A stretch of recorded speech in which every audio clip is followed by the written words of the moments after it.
Snare Squad Mafia.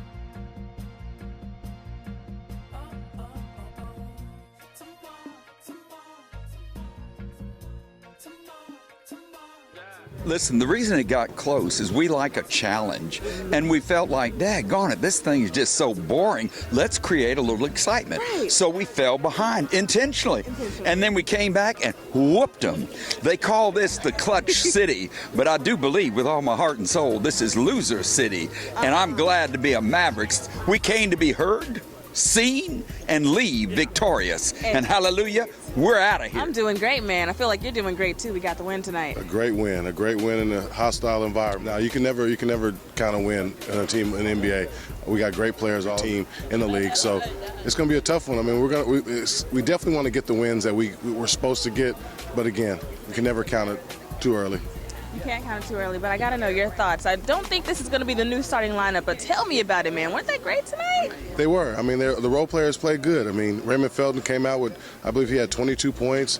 And again, we always want to talk about the play off the bench by Dwight Powell. Dwight Powell has been very impressive this year. I mean, he's double-double machine, so he didn't get a double-double tonight. It was a rebound short, but again, we played effective. A lot of people have played with the Mavericks, but one in particular comes to mind. I feel like I should spread my wings and fly for Jason the Jet Terry. Now, did you get a chance to catch up? He obviously is a known Maverick. I didn't talk to him today, but I did talk to him before we got down to the game, and he's a known Maverick, but when he wears that red, we don't like him, and he knows that. I love him. He's family, so again, I'd rather have a W than see him be friends with him. So he's going home upset, and he just lives across the street, so he's going to cry in the car.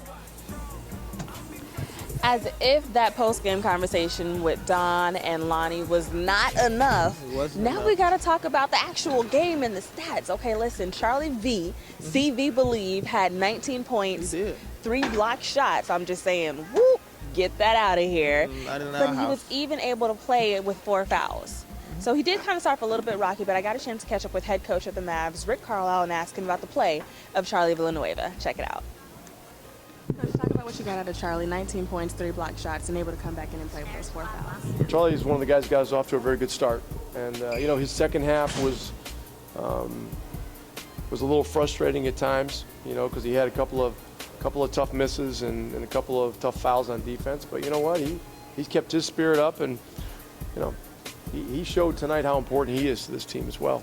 Raymond Felton had a rough season last season, and he had a lot of injuries and things like that. This season, he's back in shape, and he's actually had 23 points today, led the team in scoring. He's doing a good job. He's doing a better job this season than he did last season, and everybody's excited to see him on the court. Very happy for our team, extremely happy for Ray, with everything that he went through last year. It was so frustrating for him.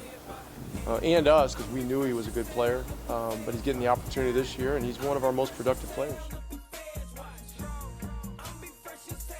If you're talking about the strut, I mean, listen, he's fired up. The guy's a winner, he wants to win, and as I said, looking at the plus minus, he's one of he may be our most productive player this year, and it's not an accident. He's worked extremely hard, and he's been busting his butt. I thought it was terrific. I knew there was still some game left, but one of the things about this league, it's so hard.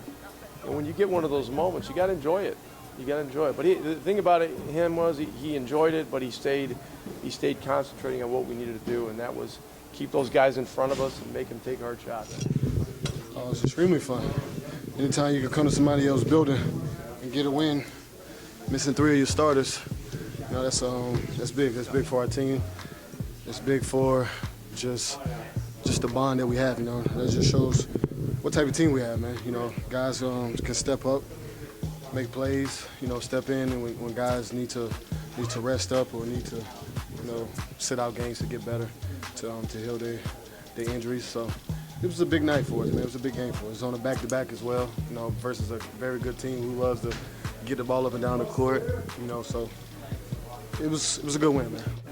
It's all good. Yeah, it did though, actually. It really did. It kind of, took me up another notch, but it's all in basketball, man.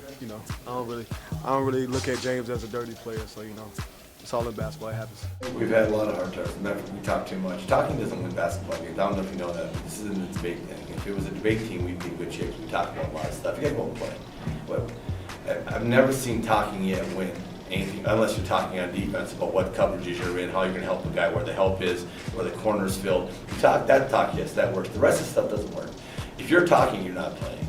In this league, you're either making excuses, and that means talking, or you're making plays. That means you're probably not talking. To follow up with what Kevin McHale said after the game, James Alden also agreed. Here is what he said. We've been talking. We've been doing too much talking. It's about going out there and, and getting about the action.